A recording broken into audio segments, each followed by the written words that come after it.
Welcome to City National Grove of Anaheim. We really are thrilled to be here. This is one of the top 30 premier venues of this kind in the world, and City National, California's premier private and business bank, is proud to join with the City of Anaheim and our client, long-term client I might add, in this strategic partnership, Nederlander Concerts. As the largest bank headquartered in Southern California, we're thrilled to sponsor this world-class venue right here in the heart of Orange County. As some of you might know, some of you might not, City National has served Orange County's entrepreneurs, their businesses, and their families for more than 35 years. So securing the naming rights to this venue was the next logical step for us in expanding our brand, our presence, and our commitment to Orange County. So the venue is indeed a must-play venue, drawing fans from across the state. And many times it's been named in polls for consumers and fans the Orange County's favorite venue for entertainment. So it's really my pleasure to represent Nederlander Organization and Nederlander Concerts and stand here and be a part of this event today, and we shall climb ladders together and celebrate our new name. Thank you. The Grove is truly a perfect location, part of a great synergy of sports, business, and entertainment options that this area uniquely offers, near the Honda Center, Angel Stadium, in the heart of the Platinum Triangle, and just a short connection to all the tourist activity at the Disneyland Resort and Convention Center.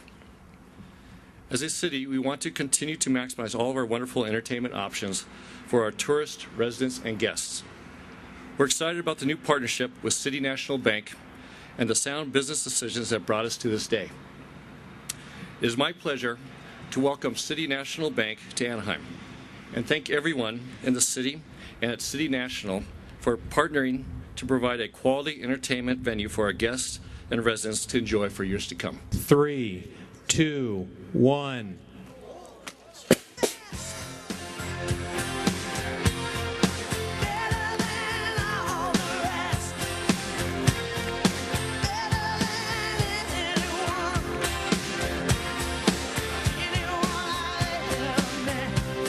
To have a naming rights name and title sponsor is an ideal situation. It's a revenue stream for the city, it's a revenue stream for everybody, and it's branding and it's continued visibility for whoever the name becomes. And City National Bank is ideal. They have a great reputation here. They're invested in this community and to the population here in the community of Anaheim, and so they looked at this venue with its location and its proximity to visibility and said, this is terrific. Well, certainly when you rename the venue, additional resources, gives us additional resources to promote the building, to put really fantastic artists in the building, to do new improvements in the building for all of our guests in the city of Anaheim and the residents of Anaheim. So it's a real win-win-win situation between the city, Nederlander Concerts, and our new partner, City National Bank. Working with the City of Anaheim for us has been a delight.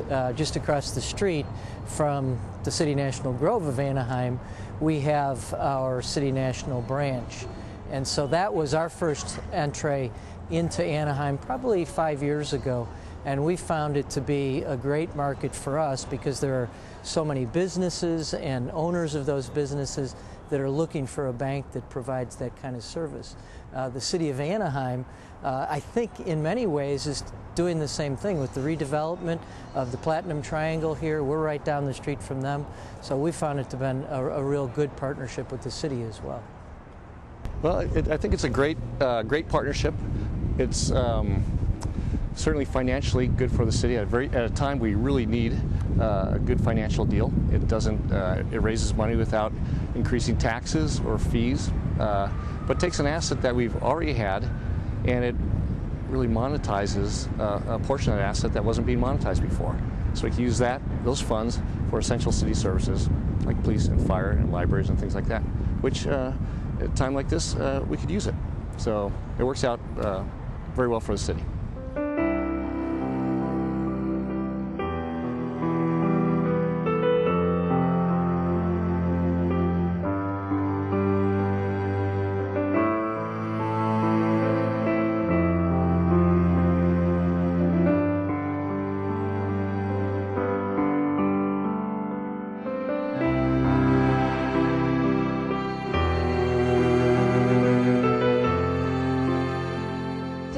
important step in the development of Founders Park here in the city of Anaheim. Today we'll be installing the full-size windmill that will interpret the agricultural community. The historic fabric of the city of Anaheim is very important to the community. When we had the opportunity to acquire more property here, we had several community meetings, and we met with the neighbors and other members of the colony to determine what should be placed here on this property. We all agreed that this park should be a historic representation of the history of the original colony in Anaheim. This property is located within the colony right here on West Street.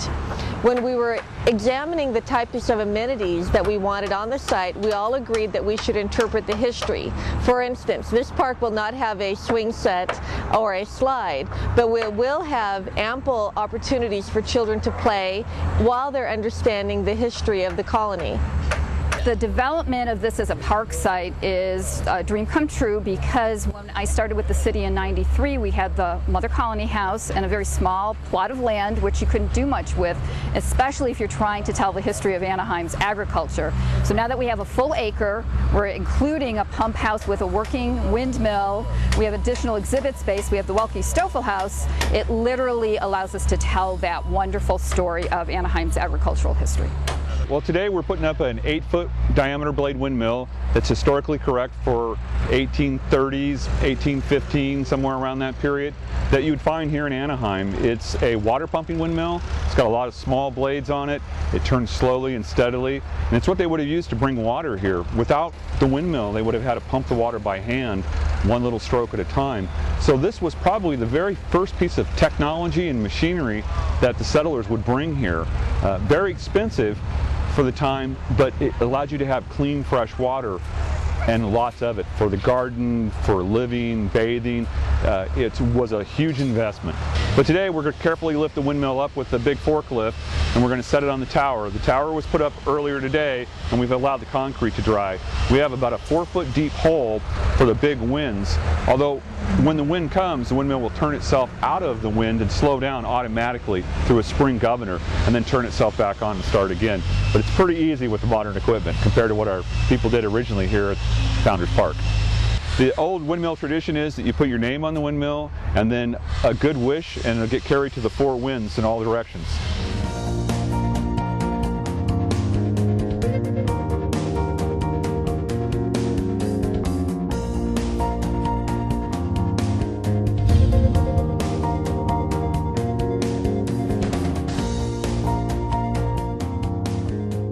It is so important, especially with our 3rd grade students, which is our primary audience, is the fact that if you drive through Anaheim, you're not going to see vineyards. Nobody's making wine anymore. You don't see citrus. People aren't making, packing oranges for market or making orange juice.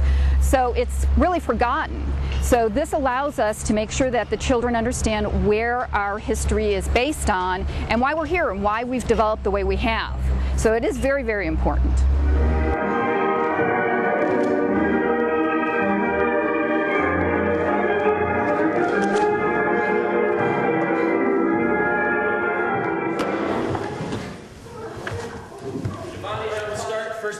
Arm middle, open out, Demi, arm low, arm middle. Well, the Step Up program, actually we began in 1997. The City Council proclaimed Anaheim Ballet to be the resident ballet company for the city of Anaheim. And along with that, at the same time, we had Step Up, which is our outreach program.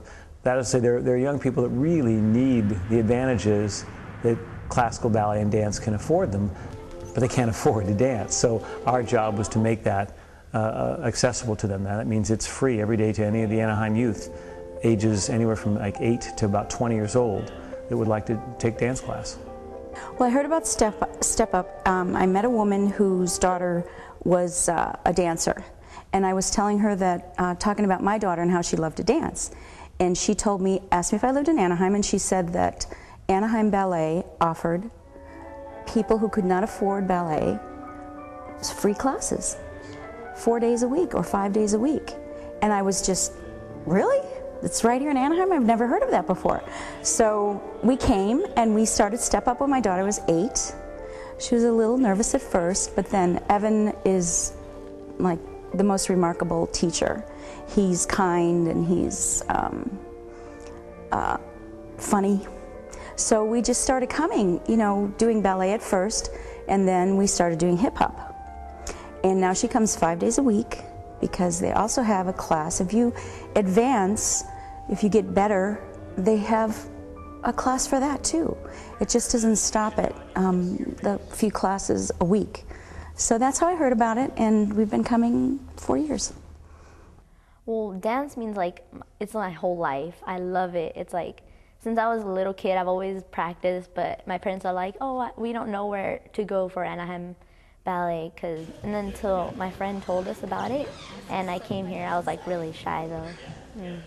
But I like it. To sum up what this program is meant to do is difficult. One, it's meant to teach kids how to dance, obviously, but really it's meant to, it may sound corny, but to inspire and to motivate and to help kind of show kids that there's more to life than what may be in their immediate circle. I mean, for many kids, ballet is something that you hear of, you know, princesses doing, and you may have seen on TV like once, but they're always shocked when they know there's a ballet company, school, etc. in Anaheim. They always freak out, and we're here and we're accessible. You can just come in and take class. There are kids that they're looking for something. Most of them may not even know it, but they're looking for something bigger than dance. And you know, we have a podcast, internet podcast, and it's called Anaheim Ballet, More Than Dance. And I think that most young people, when they're coming in and looking for ballet classes, they're looking for something they sense in ballet that's bigger than ballet. It's more than just, can they learn how to do a turn, a pirouette, or a big jump across the room. They're looking for what they've seen in classical dance, which is creativity and dignity and discipline and respect, all those things that just in an unspoken way go along with it. When my daughter started ballet right here, she started in a step up, you know, they start like little by little. She was like really shy. That's why I brought it in, because I wanted, you know, to open up. And little by little, you know, she started, you know, coming, Evan and Sarma. They gave her so much confidence that right now she's 16. She's doing really good. She's doing really good at school. And I think all this environment has helped her so much that she has, you know, found herself. Every time I take class, I feel like I have fun, but it's also serious at the same time. And every day I just want to be better at ballet, and like it's just like a drive. Like I just want to be better. The kids, there's a camaraderie through joint suffering, I guess. When their legs are up on the bar and they're stretching, and I'm yelling at them, "Get your leg up higher!" You know, they can turn to each other and go, "This is nuts!" You know. So you'll see there are a lot of friendships forged. Dance helped me with school. It gave me more focus and more determination, because my mom told me that if I wouldn't do good in school, she wouldn't let me do ballet. So it gave me like, I have to do good. So yeah, it made me more connected with my mom too. If they're used to young people, and I would say older, I mean like teens and young people squabbling or arguing, or peers for attention or vying for the front spot, and in here they're encouraged to respect one another, to applaud one another, and to speak respectfully. That also is a term of excellent behavior that changes everything when they see that they can be treated with a certain respect, and toward themselves, their own self-respect, and toward their peers. Just that sort of excellence in behavior, excellence in comportment, it just has a profound effect. Well, for me, it has really helped me disciplining myself in academics. Taking AP courses right now, I really need to focus on my studies, and being able to dance and being here specifically and focus on one thing has adjusted my mind to being able to focus on just biology, just mathematics, and not be distracted by other things. The cell phone rings, I'm not going to pick it up because I'm already focused on this. This is my interest right now. And then once I relax, yes, I pick up the phone and reply to my text, call back, stuff like that. For me and my daughter, what I see in my daughter is a confidence and a grace. And I know that she's going to go on in life and become better because of dance, because of Step Up. I feel actually proud to be here. It's like my favorite thing to do in the world.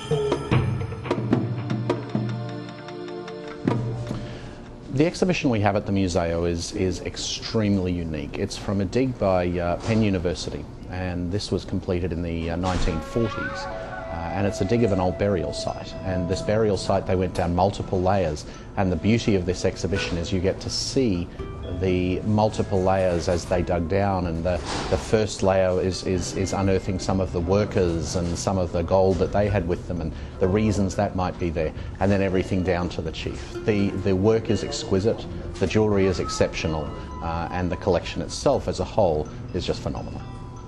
There are some that are very small pieces, some small jewellery, earrings, pieces like that. There are some larger earrings as well. We look at children and people walking around these days with bars through their ears, and these are 5, 7, 10 inches long bars that they had. Also a number of medallions, a number of large coin. There's some really extensive pieces, all very much personal collection items, items that would have been worn or held by either the chief or everyone just down to the worker. The items are generally 700 AD through 1000 AD, and these are items that were only unearthed in the 1940s. And so what they represent is a very compelling look at the life of a chief. And when the chief passes away, the folklore at that point was that he would need all his helpers in heaven. And so all of the helpers, all of his staff, and even the people who dug his grave would have been murdered at that point. And then the gold would come, and the excavation of that gold goes down multiple layers, and you see it actually buried with the people of the different styles. It's quite an amazing exhibition. In addition to the gold of the Sitio Conte, we felt it was extremely important also to include information about the California gold rush. Now, we did that one of two ways. We have a fantastic exhibition of information. Information from the 49ers all the way through even to current day. That gold is now still this amazing commodity that just seems to be skyrocketing in price. But we also have a number of artefacts, both from the original mines where either they'd mined or found alluvial gold, and all the way up to some of the ore buckets that they would have used to pull this gold-laden ore out of the ground. And then the pots that they would have melted it in, some of the ladles, and you can actually see a ladle here still with gold on it that would have been sitting there. And then of course the processing of gold is a whole nother story, and so we have some of the scales and some of the assay office work is actually included in the exhibition as well. We try and make it included so it's not just good for the general public, but that also ties a school link to the program. That's the general grade 3 and 4 that really investigate California gold. The Museo has hosted some truly amazing exhibitions since we opened, but none have the public interest, none have the beauty, and none have the dazzle of gold. The pieces we have displayed currently at the Museo are pieces that will not be in this region again. So it's something certainly we would encourage all people to come and have a look at, and of all ages. There are pieces that will appeal to multiple ages through the exhibition, and they're simply unique pieces you will not get to see again.